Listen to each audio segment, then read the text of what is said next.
네, 안녕하세요. 섬세한 한자입니다. 이번 시간에는 뭐뭐 할 만하다, 뭐뭐 할 수 있다 라는 뜻을 가진 가능, 득에 대해서 알아보는 시간을 가져볼 건데요. 이 세 글자는 서로 무지 헷갈립니다. 깔끔하게 정리해 보겠습니다. 먼저 옳을 가입니다. 이 가는 말 그대로 옳다라는 뜻을 가지고 있는 글자인데요. 그러면 여러분, 옳다가 무슨 뜻일까요? 국어사전을 찾아보면 옳다는 사리에 맞다라고 나와 있는데요. 사리는 사의 일이죠. 즉, 이 가자는 사리에 맞다, 사리에 적합하다, 사리에 합당하다 라는 뜻을 가지고 있는 글자입니다.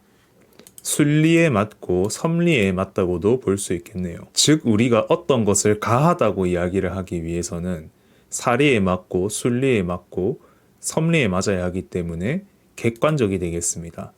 한 인간이 주관적으로 자의적으로 가라고 이야기를 할 수 없는 것이죠. 예를 들어 보겠습니다.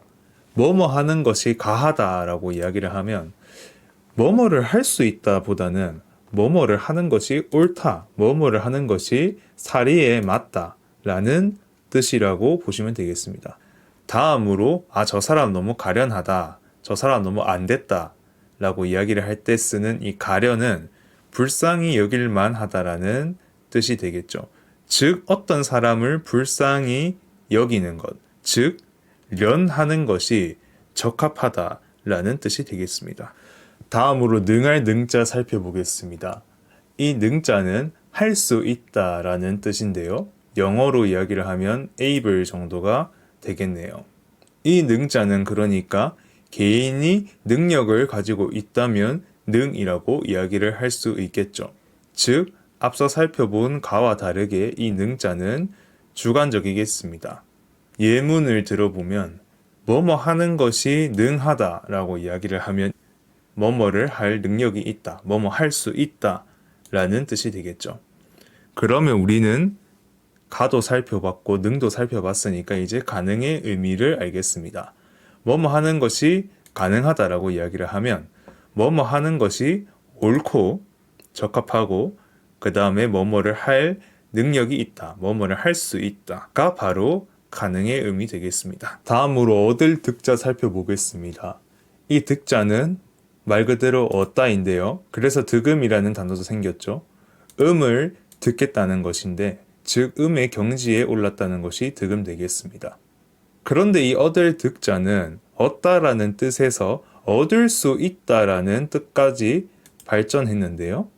우리가 일상생활에서 부득이하게 회의에 참석하지 못할 것 같습니다. 이런 표현을 한 번씩 쓰잖아요. 그럼 이 부득이를 하나씩 쪼개보면 이를 득하지 못했다라는 뜻입니다. 그러면 이가 무슨 뜻이냐?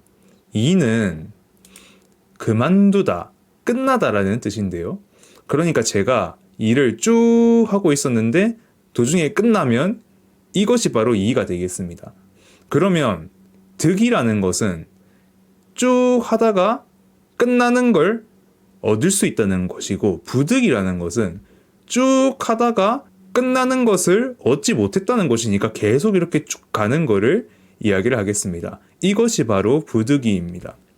그러면 우리가 부득이하게 회의에 참석하지 못했습니다라는 뜻은 이게 무슨 뜻이냐면 내가 기존에 무슨 일을 계속 하고 있었는데 내가 이 일을 도중에 끝내지 못했기 때문에 회의에 참석하지 못했다. 이런 뜻이 되겠습니다. 이제 부득이의 뜻까지 정확하게 이해하셨죠? 마지막으로 관련한 국어의 정리해 보겠습니다. 가소롭다 할 때 가소입니다. 즉 웃을만 하다는 것이죠. 웃는 것이 적합하다라는 뜻입니다. 다음으로 가증입니다. 미워할 만하다라는 뜻이죠. 즉 증하는 것이 적합하다라는 뜻 되겠습니다. 마지막으로 가능태입니다. 가능태는 도달하는 것이 가능한 이상적인 상태가 바로 가능태입니다. 이상적인 상태이긴 이상적인 상태인데 이 이상적인 상태에 도달하는 것이 옳고 도달할 수도 있는 상태가 바로 가능태 되겠습니다. 모든 사람은 저마다의 가능태가 있죠. 어떤 사람은 화가가 되는 것이 가능할 것이고 어떤 사람은 학자가 되는 것이 가능하겠습니다. 이러한 이상적인 상태에 도달하는 것이야말로 아리스토텔레스는 행복이라고 이야기를 했죠.